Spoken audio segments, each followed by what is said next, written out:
Please, honey. Grandma really needs you right now. She's not feeling well at all. My mom's voice crackled through the phone, heavy with what I now know was fake concern. I sat in my apartment in Indianapolis, surrounded by the luggage I had packed for our big family cruise, my excitement quickly deflating into worry. Of course I'll stay, I replied without hesitation. The cruise isn't important if Grandma needs help. Those words would come back to haunt me just hours later. My name is Tara Smith and I'm 28 years old. All my life I've tried to be the responsible daughter, the one who could be counted on when things got tough. But that dedication to family was about to be tested in ways I never imagined. I had been looking forward to this cruise for months. It was supposed to be our first real family vacation in years. Me, my parents, my younger sister Emma, and a few other relatives. I'd even taken time off work and bought new summer clothes. But when Mom called about Grandma being in the hospital, I didn't think twice about canceling. That evening, as I was driving to the hospital, my phone buzzed with a notification. Emma had posted on social media. My heart stopped as I looked at the image, my entire family on the cruise ship, champagne glasses raised in celebration. Best vacation ever, so blessed to have such an amazing family. Cruise life family time, the caption read. I pulled over, my hands shaking as I stared at the photo. There they were, Mom, Dad, Emma, my aunts and uncles, all smiling broadly on the deck of the ship. They had lied to me. They had deliberately excluded me from the family vacation, using my beloved grandmother as an excuse. When I finally arrived at the hospital, there was no record of my grandmother being admitted. My calls to my parents went straight to voicemail. Emma had blocked me on social media within minutes of my seeing her post. The betrayal felt like a physical blow, knocking the wind out of me. I drove to Grandma's house, tears blurring my vision. To my surprise, her lights were on. When I knocked, she opened the door, looking perfectly healthy and more than a little confused to see me in such a state. Tara? What's wrong, sweetheart? Grandma asked, pulling me into a warm embrace. The familiar scent of her lavender perfume brought fresh tears to my eyes. As we sat in her cozy living room, the truth came pouring out. The cruise, the lies, the social media posts that had shattered my world. I don't understand, I said, wiping my eyes. Why would they do this to me? Why lie about you being sick? Grandma's face darkened with disappointment. She had always treated Emma and me equally, but my parents were a different story.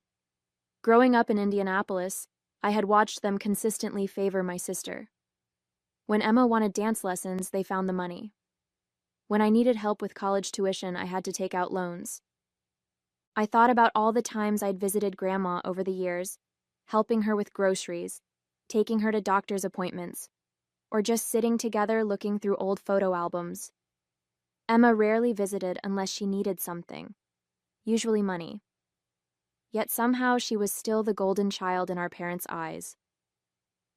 Your mother called me last week, Grandma revealed, her voice tight with anger. She asked me to play along if you came by, to pretend I had been in the hospital.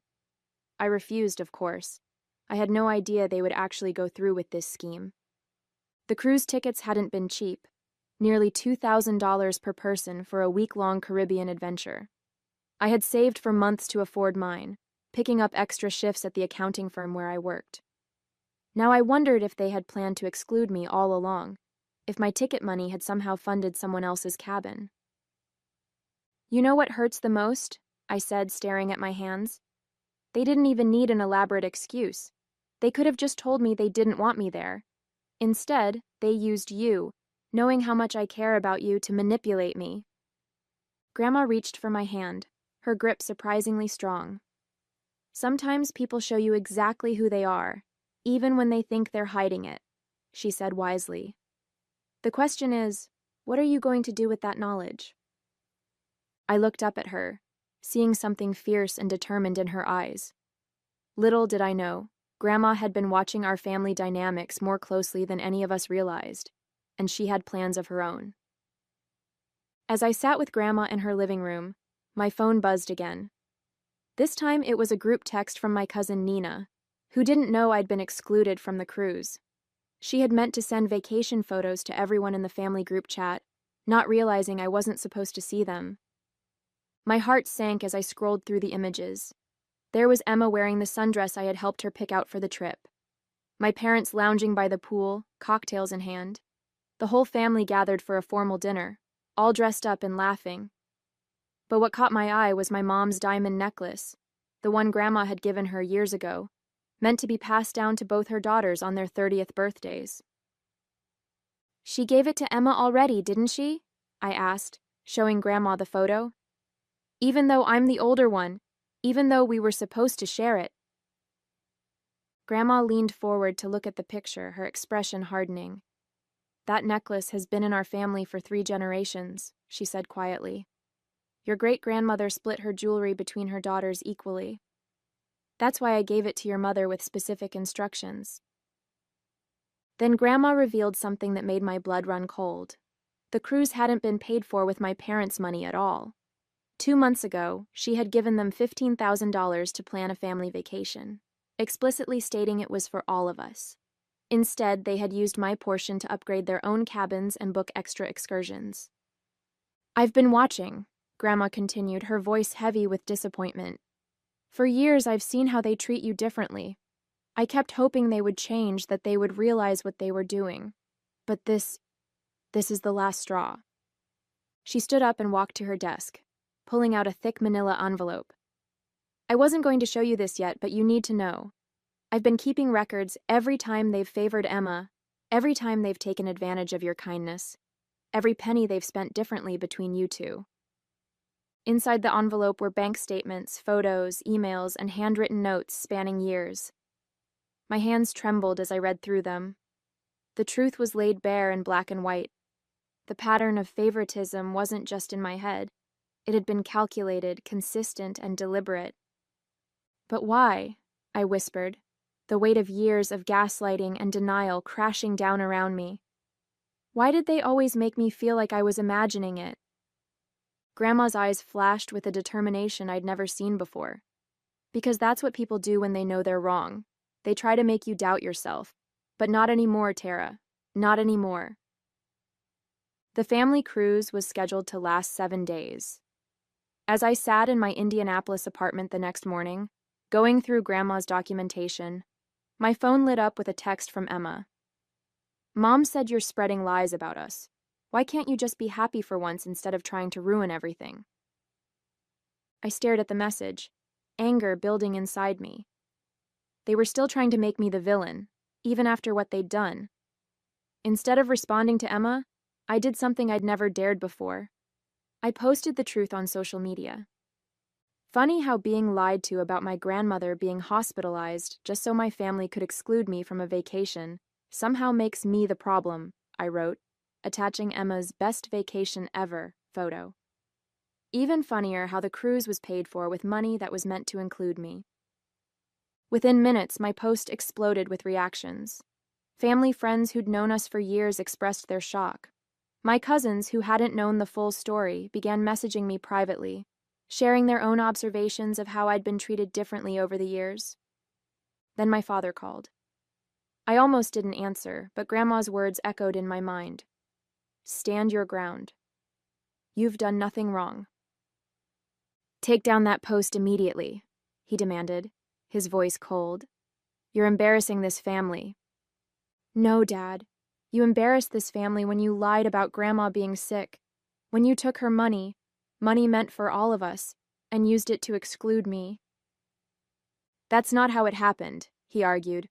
"We needed a break from your constant...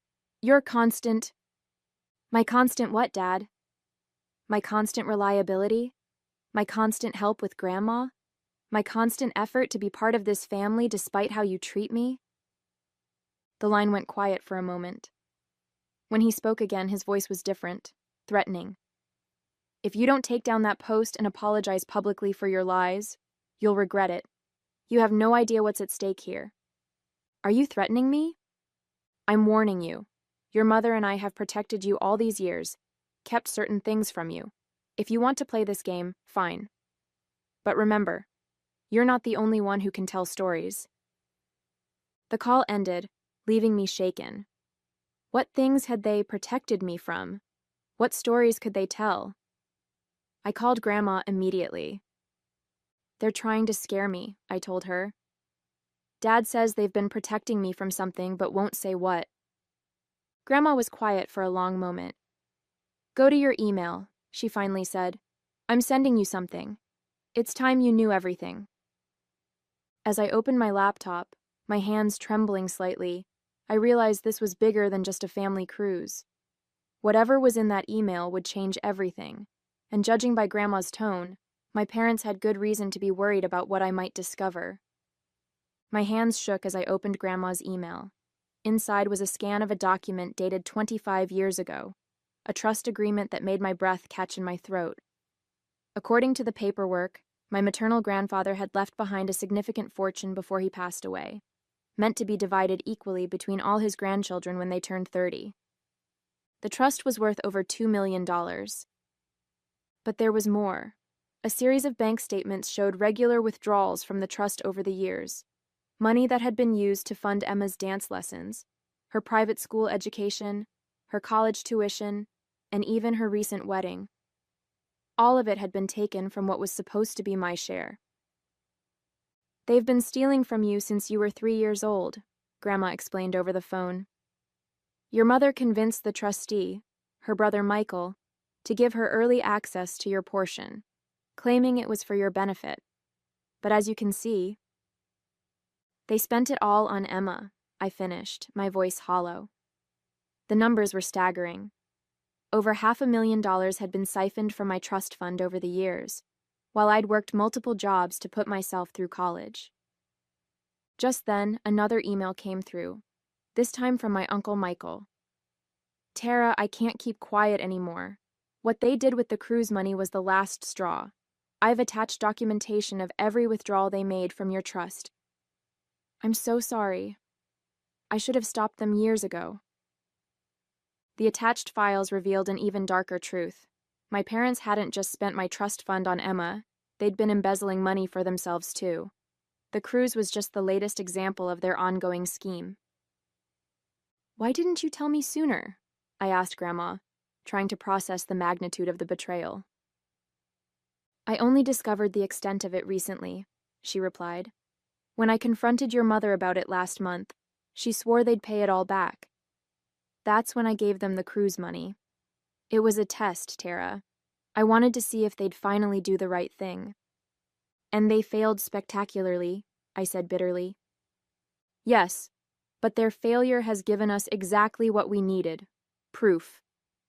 Your Uncle Michael has agreed to testify about their manipulation of the trust.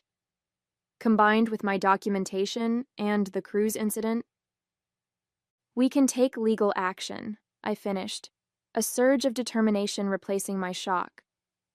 Better than that, Grandma said, and I could hear the steel in her voice. We can make sure they never hurt you again. Check the second attachment in my email. I clicked it open and gasped. It was Grandma's will, recently updated. She had made me the sole heir to her estate, which I now learned included controlling interest in the family company where my father worked as CEO. They're about to discover, Grandma said firmly, that their actions have consequences. The next morning, I met with Uncle Michael at a cafe in downtown Indianapolis. Dark circles under his eyes suggested he hadn't slept much, and his hands trembled slightly as he handed me a thick folder. These are copies of every document, every transaction, he said quietly. I've already sent everything to the family attorney. Your parents. They're going to try to fight this, Tara. They've already called me 6 times since I sent that email. What are they saying? I asked, flipping through the damning evidence of years of financial manipulation.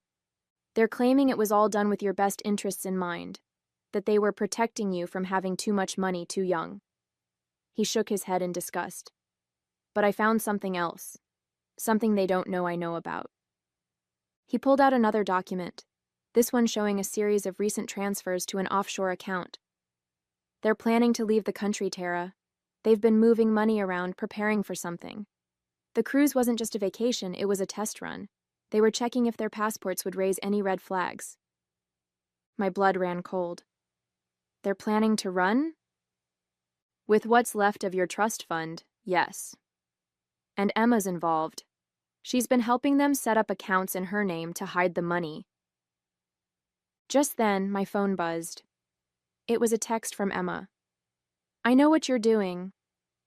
You've always been jealous of me, and now you're trying to ruin everything. Well, guess what? You're too late. By the time you figure it out, we'll be gone and you'll have nothing. I showed the text to Uncle Michael, whose face paled. They're moving faster than I thought. We need to act now. I called Grandma immediately. She answered on the first ring as if she'd been waiting. They're at the family company right now, she said without preamble. Your father's cleaning out his office. Security just called me. Can they stop him? Better. I've already called the police and the FBI Financial Crimes Division. They're on their way. But Tara... She paused. You need to get down there. You're the controlling shareholder now.